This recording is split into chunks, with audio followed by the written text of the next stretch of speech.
Step into the Timeless Tales library, where each story unfolds like a soft whisper, guiding you gently into a realm of restful calm. I'm Theodore, your host, and tonight I'll weave a tranquil tale to quiet your thoughts and lull you towards slumber. The Timeless Tales library thrives thanks to the support of listeners like you. If these stories bring you peace, please subscribe to help us keep crafting these serene escapes. As you cozy up, drop a comment below to share where you're tuning in from tonight, and tell us a destination you'd love a story to transport you to. Perhaps Prague, Kauai, the Andes, or Yosemite. Your dreams light the way for our little library's glow. This story is about Sherlock Holmes and Dr. Watson as they investigate a peculiar mystery brought to them by a distressed clockmaker whose prized family heirloom has inexplicably lost its smooth, sweeping second-hand motion and replaced it with a jarring tick. It is a quiet investigation into the delicate nature of time and a man's profound attachment to the rhythms of his life. Now, exhale slowly and let your mind become as still as a mirrored surface. You're entering the Library of Reflections, a quiet hall in the Timeless Tales library where every book holds a mirror on its cover. This library contains stories of who you are, who you have been, and who you are yet to become. The air is still and calm, and the only light comes from the soft, diffused glow of the mirrored covers. Feel your body sink into your bed, your own private space in this chamber of mirrors. Relax your shoulders, your jaw, and your hands. Let the quiet stillness of the room reflect into your mind, calming any busy thoughts or feelings. Open the first book. Let the stories of the Library of Reflections show you a peaceful, true version of yourself, a reflection of pure calm. Sherlock Holmes, The Case of the Missing Second Hand. The autumn rain had settled over London with a melancholy persistence, washing the vibrant colours of the city to a uniform smoky grey. For 3 days, a fine, ceaseless drizzle had wept from the sky, a sound that, when all other noises were muted, became a low, comforting hiss upon the window panes of 221B Baker Street. It was the kind of rain that seemed to possess a conscious desire to strip the world bare of its superficialities, leaving only the essential, quiet truths exposed. The streets below, usually a turbulent river of humanity and commerce, a grand, crashing current of hansom cabs, hurried footsteps, and the sharp cries of newsboys, were now a placid, shimmering expanse of wet cobblestone, reflecting the pale, diffused light of the gas lamps. The world seemed to have slowed its frantic pace, retreating indoors to the quiet solitude of hearth and home. Even the rhythmic, almost aggressive clop, clop, clop of the horses' hooves had been muffled to a soft, almost hesitant rhythm, as though the very transport of the city moved with a newfound reluctance. It was a weather for quiet thought, for the introspection that is so often stifled by the clamour and haste of daily life. This quietude for an active mind like mine was both a blessing and a subtle, creeping challenge. Within our rooms, a profound sense of warmth and sanctuary prevailed. The fire in the grate crackled with a low, contented murmur, the sound itself a kind of counter-rhythm to the rain outside, sending a wave of ruddy, pulsing warmth into the air. The very atmosphere seemed to be a balm to the senses, a rich tapestry of scents. The sharp, familiar scent of Holmes's tobacco, a peculiar, heavily blended mixture of strong Virginia and a touch of chemical additive he had specially commissioned from a small shop in the East End, a scent that always suggested intellectual ferment, a lingering aroma of old leather from the countless volumes that lined our walls, and a faint sweet smell of damp cloth and old paper that always seemed to accompany such days. The room itself seemed to breathe with a life of its own, the shadows cast by the firelight dancing across the edge of the Persian slipper. These shadows were not menacing, they were comforting companions, deepening the sense of privacy and intellectual retreat. I was seated in my favourite armchair, a volume of my old military memoirs open on my lap, though my eyes were fixed not on the text but on the delicate spirals of steam rising from the teacup beside me. The tea had gone tepid some time ago, a silent testament to the passage of time which I had failed to heed, but I found myself reluctant to disturb the peaceful stillness.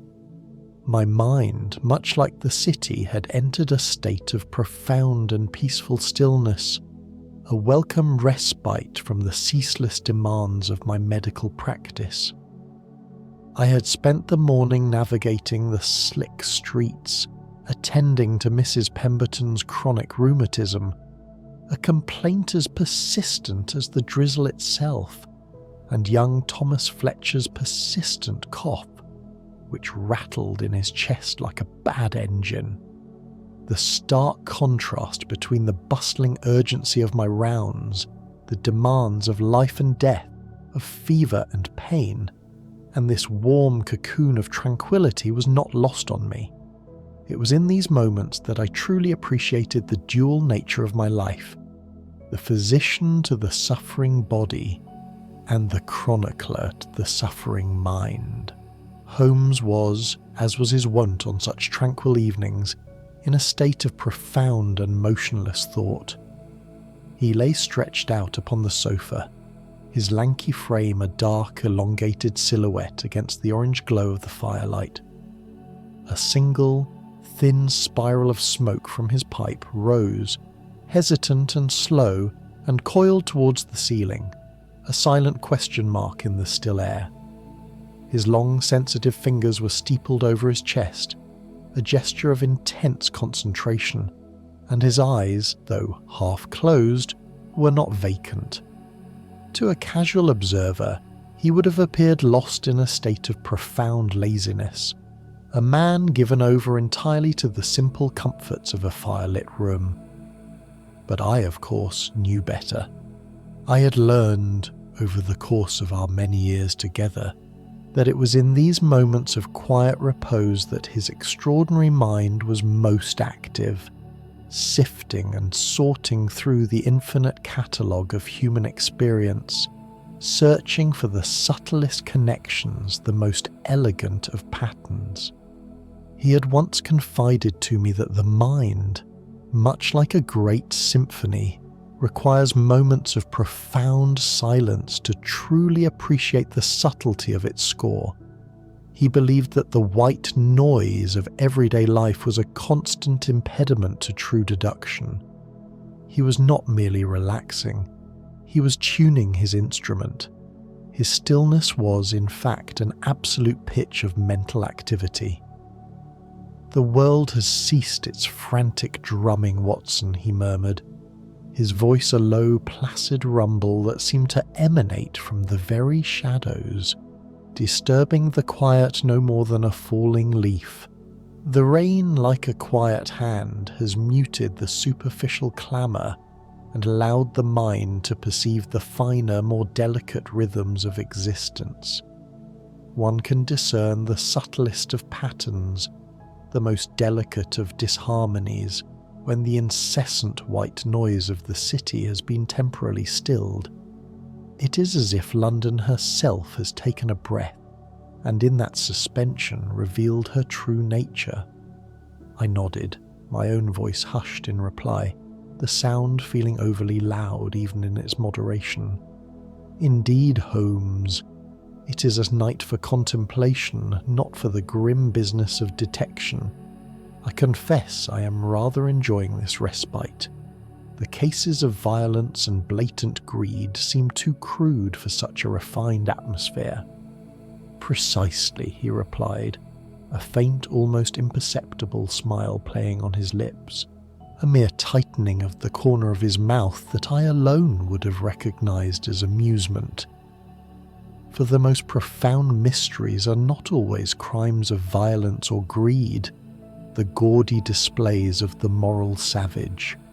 They are more often a simple, quiet disruption of an established harmony, a silent, incorrect chord in a perfect symphony, the disappearance of a comma in a contract, the subtle fading of a colour in a tapestry, the tiny, almost invisible deviation from the norm.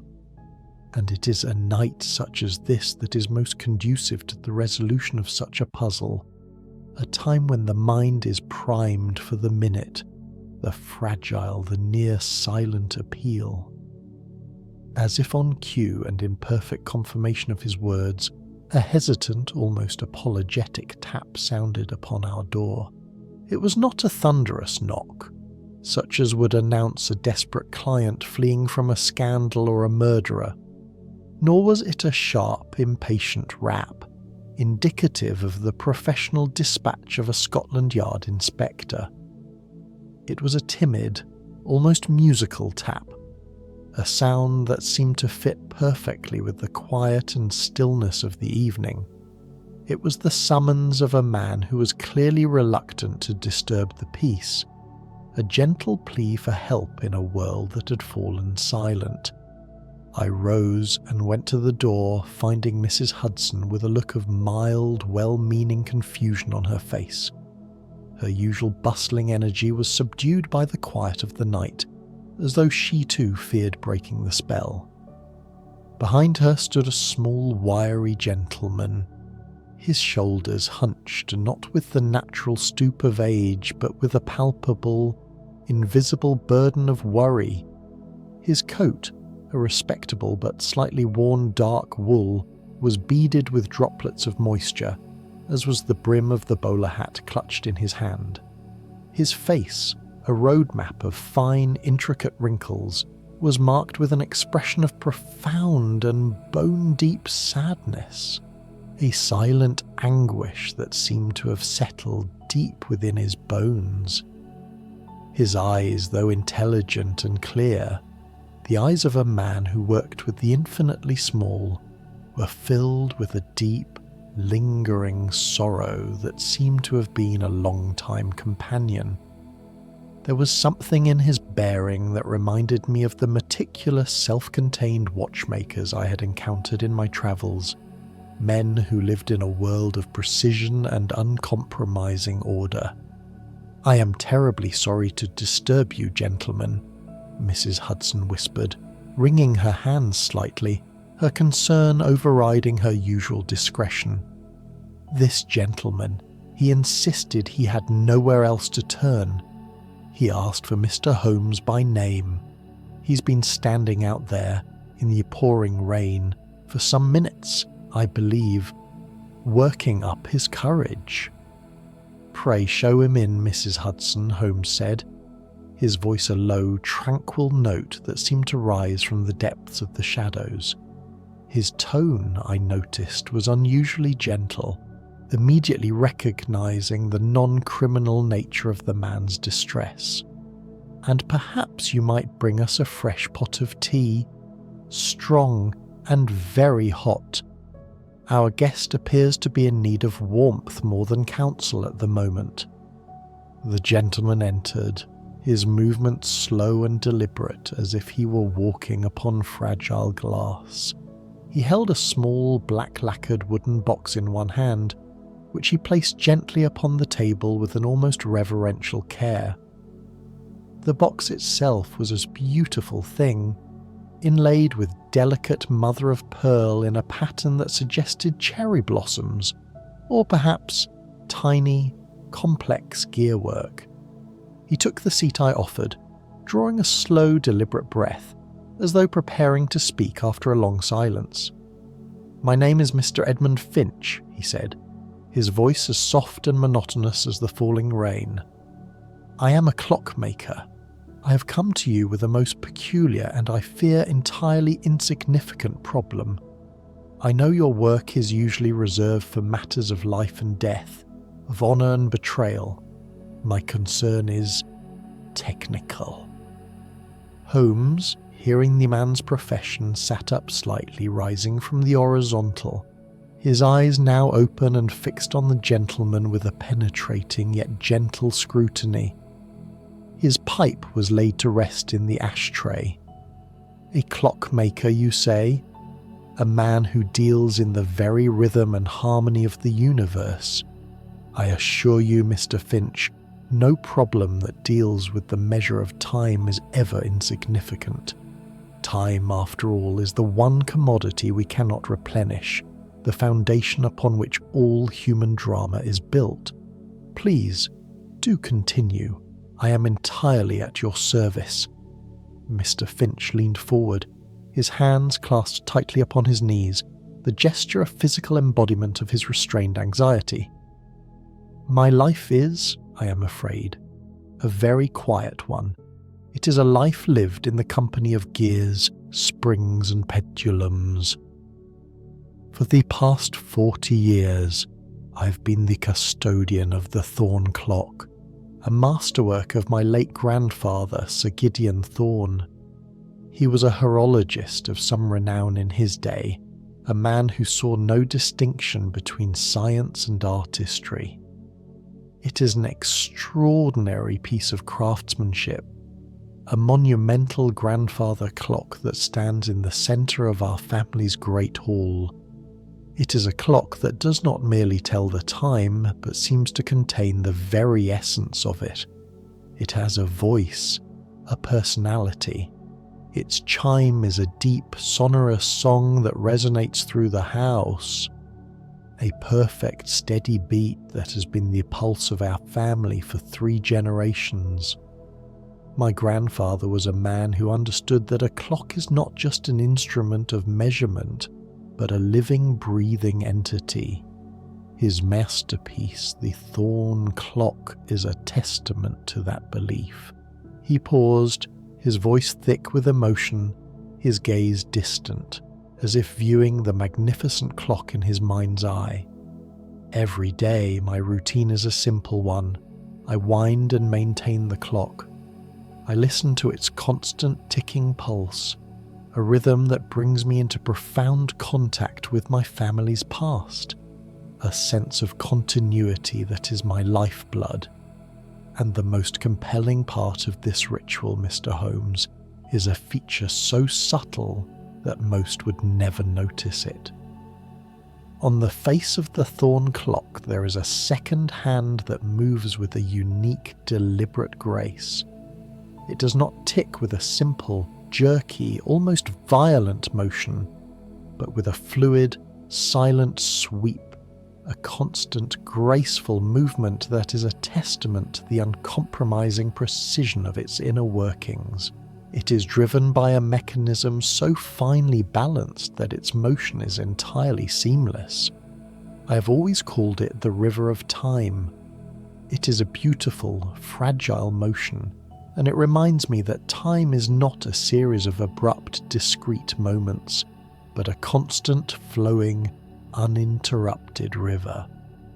He took a long, shaky breath, and the anguish in his eyes deepened into a specific kind of suffering, the loss of a beautiful ideal.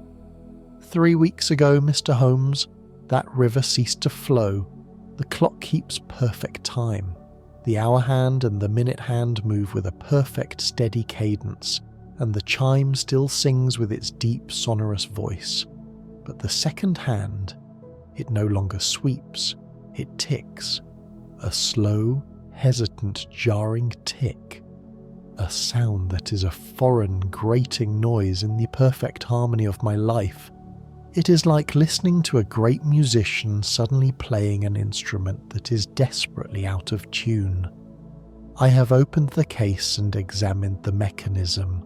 I have polished every gear, cleaned every spring, and meticulously examined every pin and pivot with a magnifying glass that magnifies 1,000 times.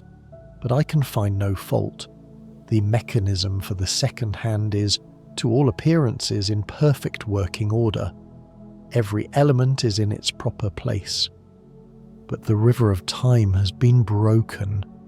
It has been replaced by a series of jarring arrhythmic ticks. I am at a loss, Mr. Holmes. It is not a matter of a broken thing, but a matter of a broken rhythm, a profound disruption of a quiet harmony. It is a mystery of time, or rather the lack of its smooth, uninterrupted flow. I feel as though I am losing a part of myself, a small, gentle part that has always been there to reassure me. I have come to you because I am at my wit's end. I have lost the sound of peace. He finished, his hands now trembling more noticeably as they held the small black-lacquered box.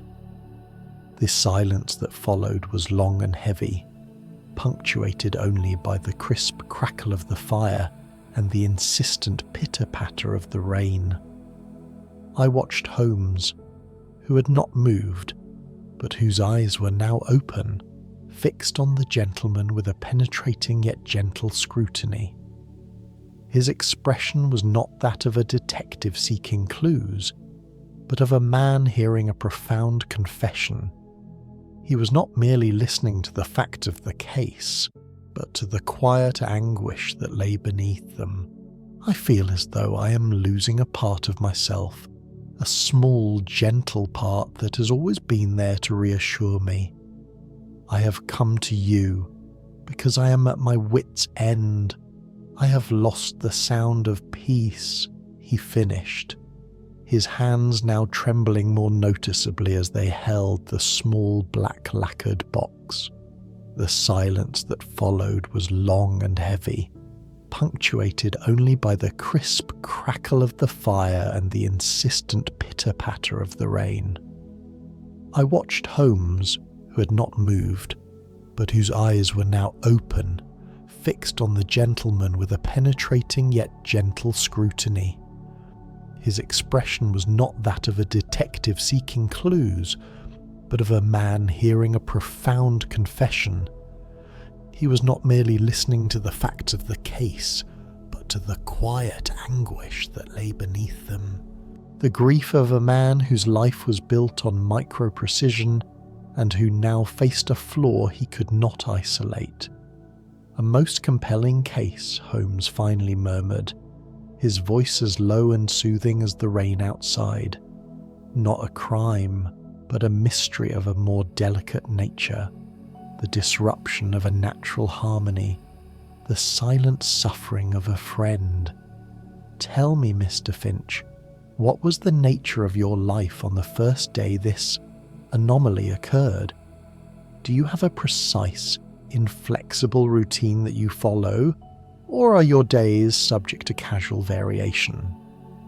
A very normal day, Mr. Holmes, the old man said, his voice thick with emotion and a desperate desire for minute accuracy. My routine, I assure you, is built upon the same clockwork I tend to. I rise at 6, a light breakfast at 7, and then I retire to the great hall to perform my daily maintenance of the thorn clock.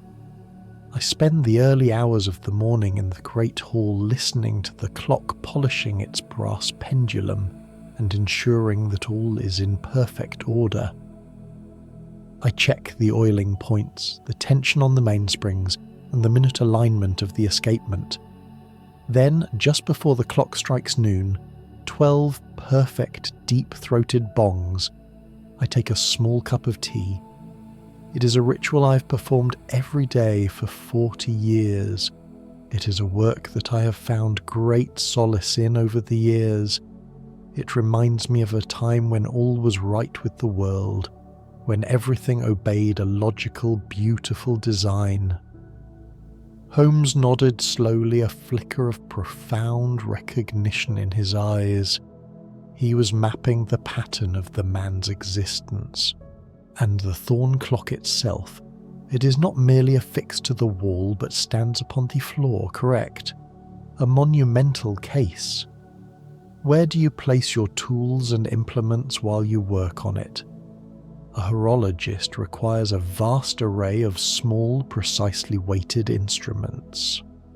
I placed them on a small, velvet-lined mahogany table that has stood beside the clock for generations, he replied, his voice regaining a technical edge. The table itself is a solid, heavy piece, chosen by my grandfather for its absolute stability. I placed them there so as not to scratch the wood and to keep the tools from vibrating on the cold stone floor. It is a comfort to me, a practical extension of the clock itself. And you were in the great hall, you say? Holmes continued, his voice a quiet whisper, pulling the facts together with the gentle force of a strong current. And was there any change to the room itself? Something new that day? A new piece of furniture? A new painting? A new object of decoration, perhaps, however small? Mr. Finch hesitated, his brow furrowed, sifting through the layers of memory of an otherwise indistinguishable morning. Nothing that I could detect, he said. The room felt perfectly normal. The air felt as it should. The light was the same diffused light. There was only one small change. My granddaughter, Clara, she gave me a small gift, a small, handcrafted wooden owl. She said it was a symbol of quiet wisdom, something to sit beside me as I worked, to watch over the years of the house. I placed it on the small mahogany table at the far corner where it would watch over me as I worked. A small, simple thing. It was a new presence, certainly, but a silent one. Holmes sat in perfect stillness, a man listening to a silence that no one else could hear. He was no longer looking at Mr. Finch, but into the structure of his mind and the structure of the room he described. I watched him, a part of me wanting to give him a nudge, to remind him of the man waiting, but another part of me knew that this was his most profound state of observation. He was processing the gentle grief, the quiet details, and the profound sadness of a man who had lost a piece of his routine, a piece of his world. The air seemed to charge with unstated knowledge. Finally, after what seemed like an age, he spoke. "Mr. Finch, I believe I have the answer to your most distressing problem. The anomaly is not in the clock but in the environment, and it is not a matter of criminal intent but a matter of simple, inadvertent action. I ask you on that first day, as you were sitting in your great hall and waiting for the clock to strike noon, were you perhaps doing a bit of dusting?" Mr. Finch looked at him, startled, a spark of confusion replacing the deep-seated sorrow. "Why, yes," he stammered. "I had noticed a small film of dust on the top of the mahogany table, that very surface. I was simply wiping it away with a soft cloth. I have a cloth I use for my instruments, you see. It is a very soft, delicate chamois fabric. I am very particular about such things. A watchmaker's habits, I'm afraid." "And you were wiping the top of the mahogany table where you had just placed the new wooden owl," Holmes continued, his voice a low, placid whisper, weaving the final threads of his deduction. "The table, a solid, flat surface, acts as a vibrational reflector. The clock, a delicate instrument, is a system of controlled oscillation. The pendulum, the very heart of the timekeeping, is a creature of balance, a creature of harmony and motion. It does not merely swing, it sings with a particular resonant frequency. That sway, that gentle, almost imperceptible vibration, needs a perfectly flat, still and resonant surface to maintain its rhythm. The mahogany table, Mr. Finch, was that sympathetic surface. For 40 years, the table has been absorbing and subtly reflecting the pendulum's motion, creating a stable, resonant field around the clock's base, a positive feedback loop that sustained its ideal movement. It was part of the clock's extended nervous system. Holmes leaned forward slightly, his eyes burning with the intellectual pleasure of having found the hidden mechanism of a quiet truth. But on that day, you placed a small new object upon it, the small handcrafted wooden owl. The owl, a symbol of quiet wisdom. But it was also a small quiet disruption. It was placed on the mahogany table, a surface that was, until that moment, clear and flat. The owl, with its small, irregular and comparatively soft wooden base, created a small, imperceptible point of damping on that flat surface. It was a single, tiny point of contact between the owl and the table that was just enough to break the pendulum's delicate, resonant sway. The pendulum was not broken, Mr. Finch. Their motion was not gone. It was simply absorbed. The pendulum's subtle sway, the faint harmonic vibrations that used to travel along the flat surface of the mahogany table and be reflected back, were now captured by the soft, irregular base of the owl. The owl acted as a perfect silent shock absorber, effectively removing the subtle acoustic environment the clock had been relying upon. The clock, a creature of harmony and motion, felt that change instantly. It sensed the small, unnatural pocket of resistance, the sudden, tiny loss of reflected energy, and in its mechanical confusion, it did what it had to do. It continued to tell perfect time because the fundamental escapement was sound, but it could no longer produce the smooth, sweeping motion of its second hand. The isochronism of the second hand, that magnificent silent sweep, relies on the maximum potential energy of the swing. The jarring tick was a protest, Mr. Finch, not a sign of its illness, but a sign of its quiet, profound sensitivity to the altered world around it. Holmes smiled faintly, a genuine warmth in his eyes. Your grandfather built something far more remarkable than a simple timepiece. He built an instrument that breathes with its environment, that responds to the subtlest changes in the space around it. The thorn clock is not merely a machine, but a living testament to the interconnectedness of all things. It exists in a delicate, almost mystical balance with the room that houses it, with every object, every surface, every minute vibration. When you placed the owl on the mahogany table, you introduced a new, non-resonant element into that balance.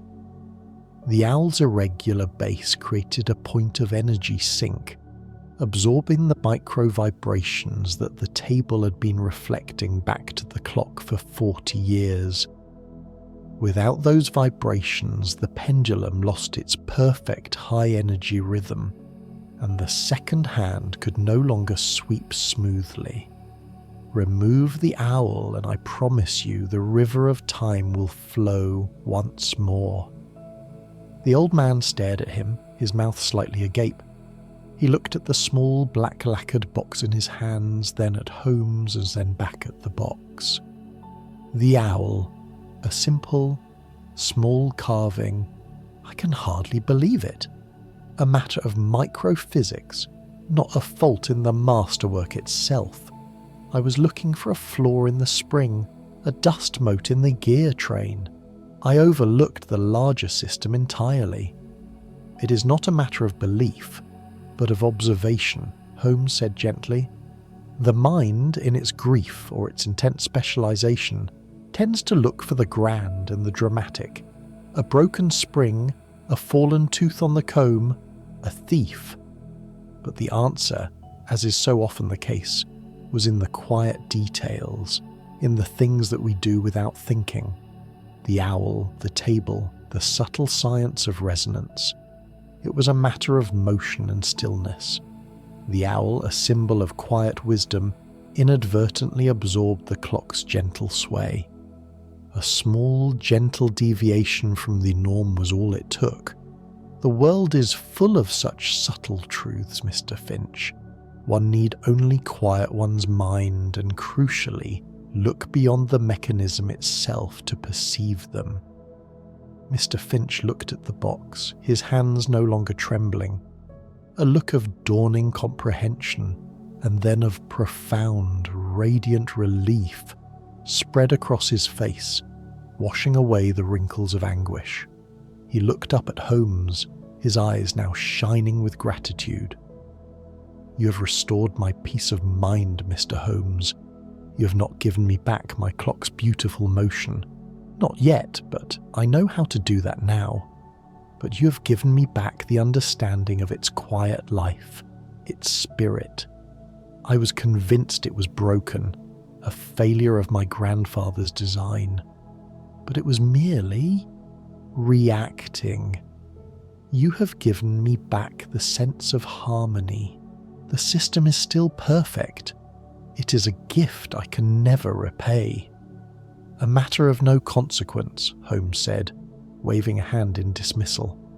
"The most important element of any investigation is not the solution, but the restoration of harmony. The mind, like a delicate instrument, must be brought back into tune. The clock, Mr. Finch, was a minor matter of technical physics, but your quiet distress was a matter of great importance. I am simply glad to see that the ripple on the pond has now subsided." He thanked us once more, his expression now one of serene calm. He placed his hat upon his head with a newfound confidence, the burden on his shoulders visibly lifted. We watched him go, a small solitary figure disappearing into the impenetrable grey of the rain. The sound of his footsteps, now firm and purposeful, faded into the ambient hiss of the city, and soon it was as if he had never been there at all. The sense of profound, meticulous order was restored. I looked at Holmes, who had returned to his place on the sofa, settling his pipe back into his mouth, his eyes closed once more. The fire crackled with a gentle insistence. The clock on the mantelpiece, a common, machine-made timepiece, ticked with a slow, deliberate sound. I didn't speak, for the moment was too perfect for words. The case had been solved not with a frantic chase or a dramatic confrontation on the fog-choked streets, but with a quiet observation, a gentle conversation, and a deep understanding of the subtle workings of the human mind and the delicate balance of the natural, resonant world. The worried had been calmed, and the world had been set to right, all with a quiet grace that was as peaceful as the rain that had settled over London. The firelight danced, the clock ticked, and I felt the gentle pull of sleep, a sense of deep contentment settling over me like a soft, warm blanket. The rain outside seemed to hold a newfound meaning for me. It was not a barrier, but a kind of natural quietude, a state of rest for a world that was always in motion. I thought of the countless, unrecorded moments of peace that must pass in the city every night, the small, quiet victories, the mysteries that were solved without a single headline or a single drop of blood, the mysteries of misplaced objects, of tiny shifts in the physical world that have vast emotional consequences. It was in such moments, I thought, that I truly understood the man beside me. He was not just a great detective, but a quiet craftsman, a restorer of order, a seeker of truth in the small, forgotten and perfectly logical corners of the world. And it was in this quiet understanding that my own mind began to quiet itself, settling its scattered thoughts like dust. The fire burned on, and the clock on the mantelpiece ticked on, a gentle, soothing lullaby in the heart of London. It was the sound of order restored, a quiet rhythm waiting for the next disturbance to arise from the vast, complex mechanism of the city.